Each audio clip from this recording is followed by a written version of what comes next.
할렐루야, 진설 예배 나오신 여러분들을 환영하고 축복합니다.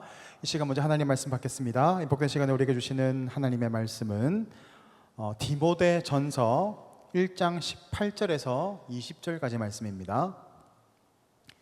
디모데 전서 1장 18절에서 20절까지 말씀, 죄인에게 임한 긍휼과 구원이라는 제목으로 하나님 말씀을 받겠습니다. 디모데전서 1장 18절에서 20절까지 말씀 3절밖에 안 되니까요. 우리 다 같이 믿음으로 받들어 읽겠습니다. 다 같이 읽습니다. 시작. 아들 디모데야, 내가 내게 이 교훈으로서 명하노니 전에 너를 지도한 예언을 따라 그것으로 선한 싸움을 싸우며 믿음과 착한 양심을 가지라. 어떤 이들은 이 양심을 버렸고 그 믿음에 파선하였느니라. 그 가운데 후메네오와 알렉산더가 있으니 내가 사단에게 내어준 것은 그들로 훈계를 받아 신상을 모독하지 못하게 하려 함이라. 아멘. 여러분, 이제 수련회가 이제 며칠 남지 않았습니다. 여러분, 은혜의 그릇을 미리 잘 준비하고 계십니까? 어떻게 하면 우리가 준비하는 걸까요? 은혜를 사모하는 마음을 가지고 기도의 자리로 나아가야 합니다. 그래야 하나님이 그 그릇을 통해서 필요한 은혜들을 채워 주십니다. 며칠 남지 않았으니까 여러분, 은혜를 사모하는 마음을 가지고 수련회를 잘 기도로 준비하며 나아가기를 소망합니다. 여러분, 또 바쁜 일정이 다 있는 걸로 알고 있습니다. 그렇지만 여러분, 오마카세 가보셨나요? 오마카세 가면 저는 안 가봤어요. 그냥 영상만 봤어요. 보니까 처음에는 죽 같은 거 막 나와요, 그렇죠? 막 전복죽 같은 거 나오고 또 사시미도 나오고 이 코스가 막 있습니다. 그래서 뒤에 가면 막 고거 초밥도 나오고 정말 맛있는 게 많이 나오잖아요. 수련회는 이 오마카세와 같아요. 우리가 하나 은혜 받아서 하나만 먹어서 차지 않잖아요. 그렇죠? 계속해서 코스가 있습니다. 첫째 날, 둘째 날, 그리고 마지막 날, 그리고 하루에 오전, 오후, 저녁 각가지 하나님께서 예비하신 오마카세의 그 은혜가 있는데 은혜를 좀 사모하는 마음을 가지고 이 은혜의 자리로 나아왔으면 좋겠습니다. 그래서 우리 돌아왔을 때 이번에 이 수련회 갔더니 진짜 하나님이 엄청난 오마카세를 준비하셨다.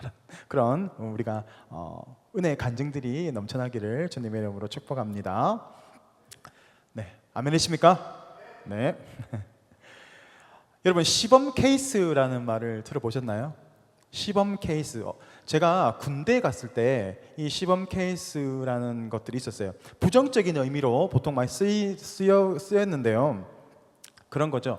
처음에 부모님하고 같이 훈련소에 가게 되면 분위기가 아주 좋습니다. 자, 이쪽으로 오십시오. 네, 줄을 서십시오. 막 그렇게 얘기를 하죠. 그리고 이제 부모님에게 인사하고 부모님 돌아가시고 나서 강당에 모이면서 그때부터 어떻게 됩니까? 분위기가 아주 험악해집니다. 그러면서 그 전까지는 존댓말이 다 사라지고 반말이 시작되면서 이제 사람으로 취급하지 않고 개자녀 막 이런 나오는 거죠. 그게 막 욕을 하고, 그리고 이제 한 사람을 다 짚는 거예요. 어리버리한 한 사람이 있어요. 그러면 그 사람을 딱 지목해서 어떻게 합니까? 얼차례를 막 주는 거예요. 옛날에 저 있을 때는 막 발로 차고 막 그랬거든요. 군기는 언제부터 드는 줄 아세요? 이 시범 케이스로 누군가가 한 명이 엄청나게 이제 혼나고 구르고 맞고 하다 보면 그때부터 이제 군기가 들기 시작합니다. 그때부터 군인이 되기 시작하는 거죠. 이렇게 왜 이 시범 케이스를 할까요? 이 사람 보라는 거예요. 너희 말 안 들으면 이렇게 된다라고, 똑바로 해라라는 정신 차리라는 거죠.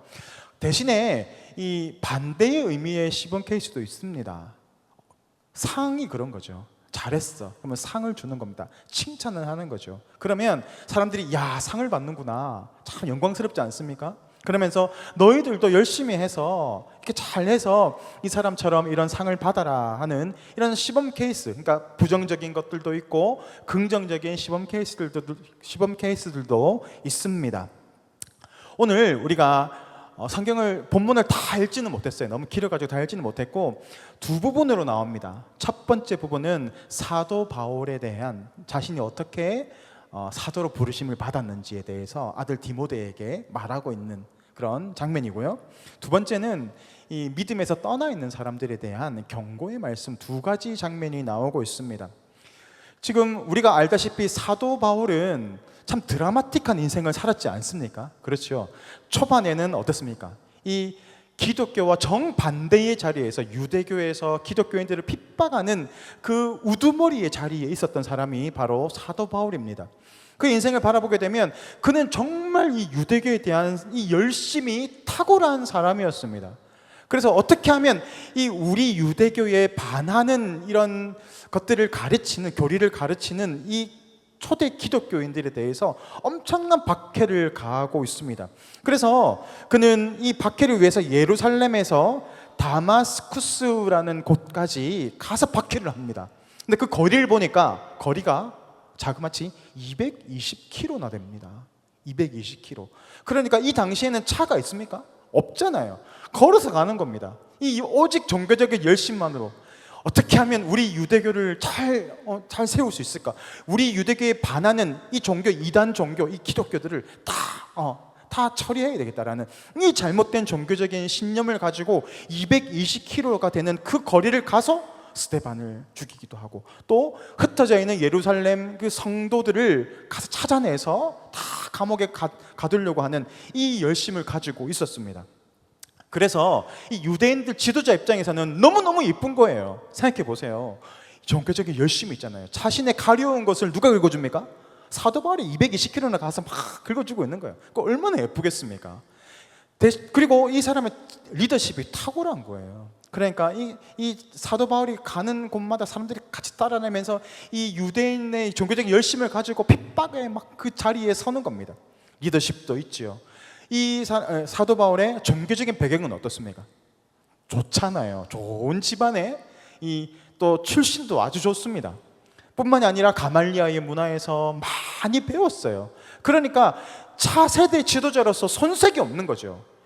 우리 다음에 이 바울을, 사울을 세우면 되겠다라고 아마 생각했을 것입니다.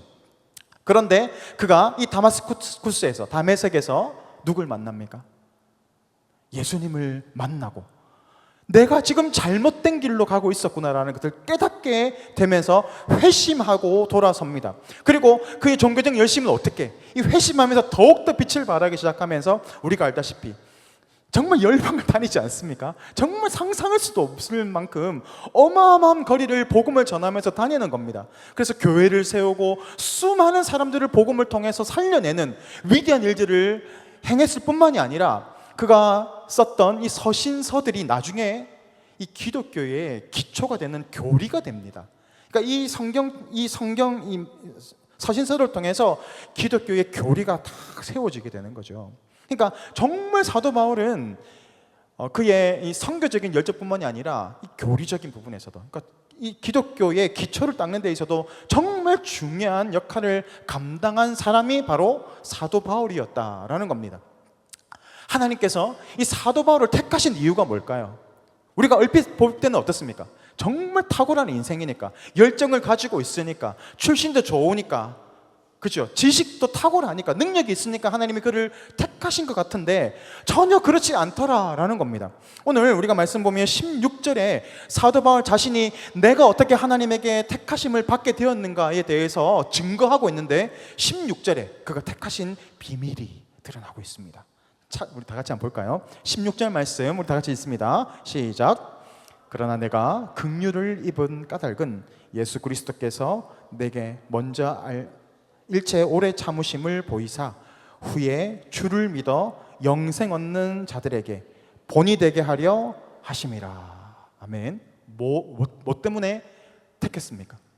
본이 되게 하시려고. 왜냐하면 하나님이 그를 택하셔서, 그를 변화시키셔서, 그를 사용하시는 그 모습을 바라보면서 하나님이 살아계시는구나 라는 것들을 이 바울을 통해서 드러내게 하시기 위해서 바울을 사용했다라고 하는 겁니다.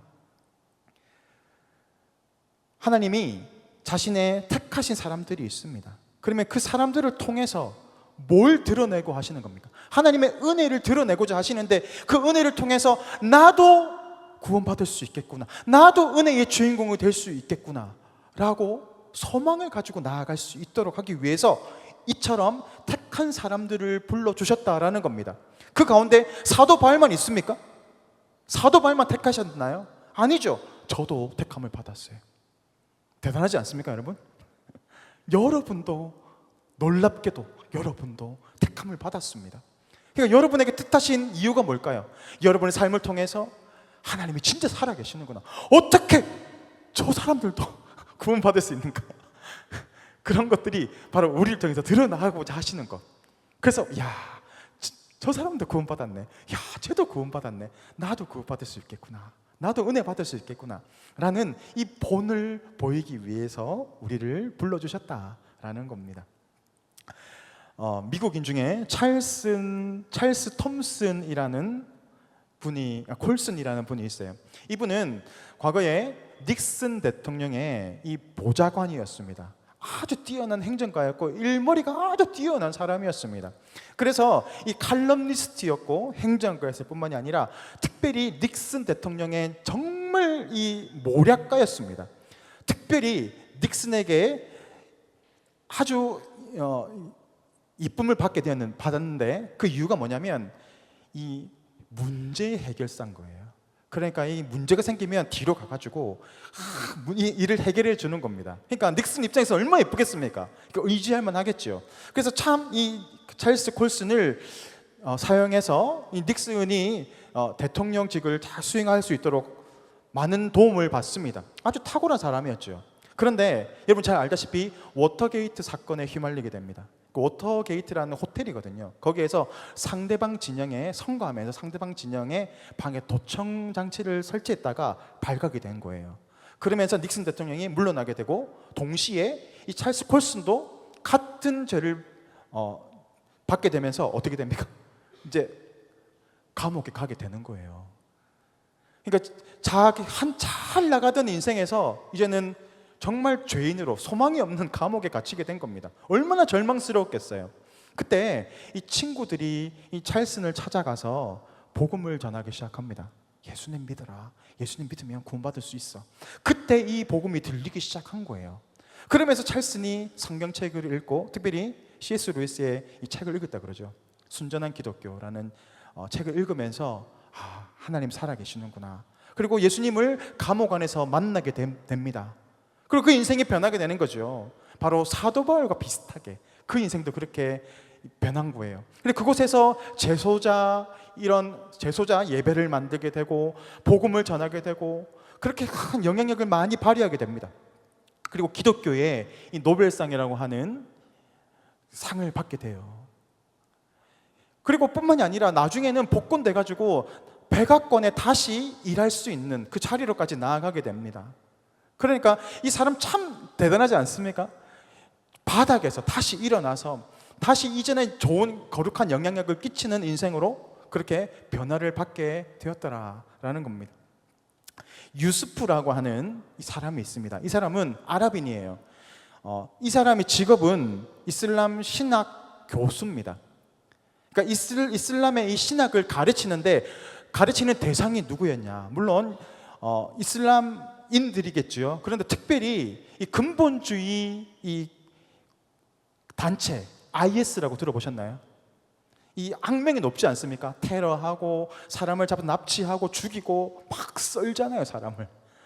그렇게 아주 잔인한 이 사람들인데 그 사람들을 가르치는 사람인 거예요, 유스프라는 사람이. 그래서 이 신학의 이 잘못된 신학을 가르치면서 그것들을 정당화시킵니다. 알라를 위해서, 우리의 이 신념을 위해서는 거짓도 그리고 생명도 그냥 잔인하게 죽여도 된다라는 이 잘못된 신학을 가르치는 겁니다. 그러니까 이 IS 대원들이 거기에 자꾸 이제 되면서 거기에 이제 휩쓸려 가는 거예요. 그러니까 잔인한 행동을 서슴지 않게 하고 하는 겁니다.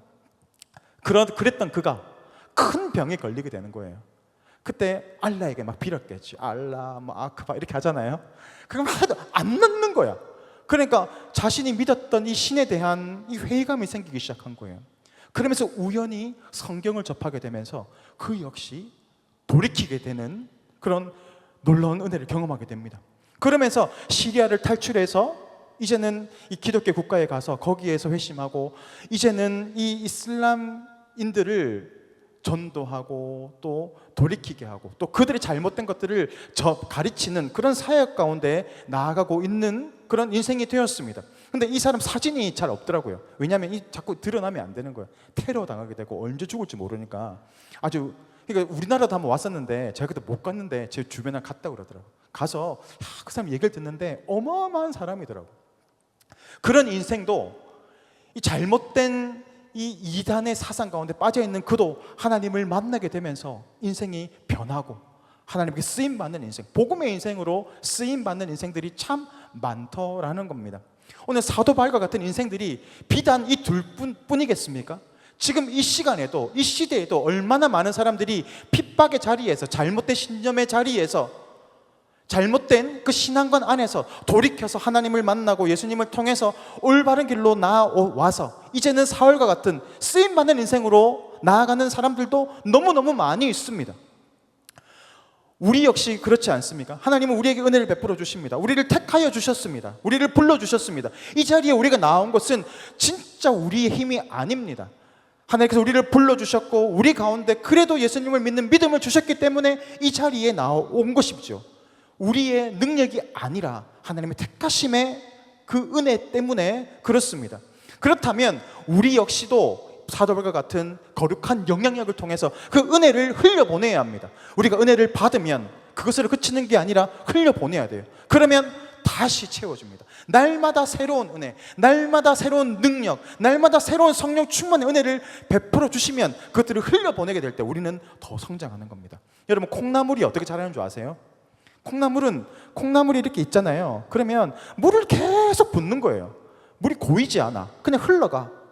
그런데 콩나물이 자랍니까? 안 자랍니까? 자라요. 신기하지 않아요? 물이 머물고 있지 않는데 그냥 흘러갔을 뿐인데 콩나물이 너무너무 빨리 자라는 겁니다. 우리 은혜가 그래요. 은혜를 받고 흘려보내면 날마다 성장하게 되는 겁니다. 우리가 왜 은혜를 주셨다고요? 바로 사도 바울과 같이 이 세상의 본이 되기 위해서, 그리고 그 은혜를 흘려보내서 살려내기 위해서 우리를 오늘도 보내신 줄 믿습니다. 반면에 두 번째는 이 반대 지파에 있는 사람들이 나오는데요, 후메네오와 알렉산더라는 두 인물이 나옵니다. 사도 바울과 대척점에 있는 사람이죠. 그런데 처음부터 그런 인생이 아니었습니다. 그들은 같이 믿음으로 시작했습니다. 오히려 반대죠. 사도 바울은 죄악에서 하나님을 만나서 다시 올라가는 상승의 인생을 살았지만 그들은 믿음에서 시작해서 어디로? 잘못된 방향으로 나아가는 인생, 거꾸로의 인생을 살아가게 되었습니다. 그래서 사도 바울이 그들을 어떻게 평가하고 있는가 보면 믿음에서 파산이 아니고 파선한 사람이다라고 이야기합니다. 이것은 바로 이거죠. 난파당한 사람, 난파된 사람, 그러니까 지금 정처 없이 흘러가는 사람, 잘못된 방향으로 나아가고 있는 그 인생이다라고 오늘 사도 바울은 이야기하고 있습니다. 잘못된 신념, 우리가 믿음에서 시작하지만 왜 잘못된 신념으로 자꾸 나아가게 될까요? 자꾸 이단 사상으로, 잘못된 믿음으로 나아가게 되는 걸까요? 믿음에서 난파된 그 원인은 이겁니다. 교만입니다. 우리가 늘 교만을 조심해야 돼요. 신앙생활이 오래되고 20년, 30년, 50년이 되면 이제는 목사님 오늘 무슨 설교할지 대충 감이 오지 않습니까? 그렇죠? 오늘은 또 무슨 예배 하겠구나. 오늘 또 성경 말씀 보면 대충 이런 내용이건 나오는 거죠. 그런데 그런 교만이 우리를 타락하게 하는 겁니다. 믿음에서 난파되게 하더라라는 겁니다. 우리의 믿음을 지키는 가장 확실한 방법은 이겁니다. 겸손이에요. 하나님의 말씀이 선포됩니다. 그러면 때때로 내 생각과 맞지 않을 때가 참 많잖아요. 그렇지 않아요? 그렇게 순종하지 못하겠다라고 생각되는 부분들이 너무너무 많지요. 그런데 그럼에도 불구하고 겸손이라는 것은 그럼에도 불구하고 하나님, 나는 수긍하기가 힘들지만 그럼에도 불구하고 주님 말씀에 순종하겠습니다 라고 나아가는 것이 바로 겸손입니다. 이런 겸손의 모습을 통해서 우리는 우리 믿음을 지켜나갈 수 있더라는 겁니다. 지금 알렉산더 후메네오라는 이 사람들이 왜 믿음에서 떠나 있는가? 그들이 이 바울이 전했던, 교회가 전하고 있는 그 복음을 온전히 받아들이지 못하고 다시 한번 잘못된 복음을 받아들이고 잘못된 신념을 가지고 나아갔기 때문에 그들이 타락하게 되고 결국 버림받게 되는 인생이 되더라라는 겁니다. 오늘 여러분, 지금 이 시대는 구약 시대가 아닙니다. 구약 시대는 어떻게 우리가 하나님의 뜻을 알았습니까? 계시를 받았어요. 그래서 이런 거죠. 아들아, 막 구름에서 나와서 오른쪽으로 가라, 돌아가라, 뭐 이렇게 하는 거잖아요. 근데 지금은 신약 시대예요. 이제는 더 이상 계시가 내려오지 않아요. 이 신학적으로 계시는 종료되었어요. 더 이상 하나님은 그런 식으로 우리에게 말씀하시지 않습니다. 지금은 어떻게 우리가 하나님의 계시를 받습니까? 어떻게 받아요? 말씀을 통해서 받아요. 말씀은 어디에서 나옵니까? 교회를 통해서, 그죠? 그리고 종을 통해서, 하나님의 종을 통해서 선포되는 말씀을 통해서 하나님은 우리에게 한 사람 한 사람들에게 계시하신다라는 겁니다. 지금 그러니까 가장 우리의 믿음을 지킬 수 있는 방법은 뭡니까? 교회의 방향을 쫓아서 나아가는 거예요. 목회자를 통해서 선포되는 말씀을 통해서 그렇습니다, 알겠습니다, 순종하겠습니다 라고 나아가게 되면 우리의 믿음을 지킬 수 있을 뿐만이 아니라 성장하게 되는 그런 원동력이 된다라는 겁니다. 오늘 바울은 교회의 명령을 쫓아가지 않고 자신의 뜻대로 살아갔던 이 두 사람에 대해서 뭐라고 이야기하고 있는가? 사단에게 내어줌이 되었다라고 말하고 있어요. 그냥 너 안 되겠어, 나가, 이게 아닙니다. 그들이 자동적으로 그렇게 빠져나간 겁니다. 말씀이 선포되었어요. 순종하는 사람이 있지만 아니요 잠깐 가는 거예요. 그렇게 난파된 상태, 그러니까 그것을 추방된 상태, 내어줌이 되었다라고 말하는 거죠. 그들의 인생이 어떻게 되었을까요? 결국 그들의 인생은 멸망으로 나아갑니다. 영원한 후회 가운데 나아갈 수밖에 없는 그런 삶을 살아가게 된 겁니다. 오늘 이 사도는 두 가지를 이야기하고 있어요. 우리를 불러주신 것은 우리를 통한 하나님의 사랑과 은혜를 드러내는 것. 하나님은 살아계시는구나. 그리고 그 뜻대로 오늘도 순종하고 나아가고 하나 돼서 나아갈 때 하나님의 위대한 일을 만들어 가시는 그 하나님의 사역에 우리를 동참시키기 위해서 우리를 불러주셨고, 또한 우리가 경고의 본보기로 삼아야 하는 것. 이 두 사람을 바라보면서 교만하면, 겸손하지 못하면 이처럼 믿음에서 난파되는 그런 잘못된 인생으로 나아갈 수밖에 없구나라는 것들을 바라보며 나아가야 할 줄 믿습니다. 여러분, 때때로 이 기독교라는 것은 너무 독선적으로 보이지 않아요? 참 독선적으로 보일 때가 있어요. 왜 하나님은 자꾸 하나님 자신의 뜻만을 자꾸 순종하라고 하는 건지, 우리의 사정도 있고 내 기분도 있고 때로는 내 생각과 맞지 않는 부분들이 너무너무 많은데 왜 자꾸 우리에게 순종을 강요하는가? 그래서 세상 사람들은 이 하나님을 오해합니다. 근데 여러분보다 누가 여러분을 더 잘 아실까요? 저는 제 자신을 제가 잘 안다고 생각했어요. 그런데 아니더라고요. 자기 기만이라는 것들이 있어요. 내가 나를 속이는 겁니다. 나는 이런 줄 알았는데 사실 까놓고 봤더니 전혀 반대의 성향이 내 속에 있다는 것들을 너무너무 자주 발견할 때가 많아요. 여러분 자신이 여러분을 가장 잘 알 것 같지만 그렇지 않습니다. 누가 여러분을 가장 잘 아시는가? 여러분을 만드시고 창조하신 하나님이 여러분보다 여러분을 더 잘 알고 계십니다. 그래서 어디로 가야 하는지, 또 어떤 누구를 붙잡아야 하는지, 언제가 가장 적절한 타이밍인지 하나님만이 아십니다. 그래서 우리의 믿음이라는 것이 그겁니다. 나보다 나를 더 잘 아시는 하나님께 내 인생을 맡겨드리고 오늘도 하나님이 주시는 은혜를 통해서 오늘도 나의 삶을 걸어가겠습니다. 그래서 한 주님의 말씀이 내 발의 등이 되는 겁니다. 말씀의 빛을 비추어서 바라보니까 지금 구덩이가 있구나, 이 길로 가면 안 되는구나, 저기 보니까 뱀도 있구나, 그런 것들을 알게 되는 거죠. 오늘도 우리가 믿음으로 이 말씀을 붙잡고 나아가기를 원합니다. 때로는 내 생각과 맞지 않고 또 알 수 없는 그러한 삶의 모습이라 할지라도 오늘도 하나님의 말씀을 붙잡고 믿음으로 순종하고 나아감으로 바알과 같은 위대한 인생으로 그렇게 쓰임받는 복된 삶을 살아가시기를 주님의 이름으로 축복합니다. 이 시간 다 같이 기도하겠습니다.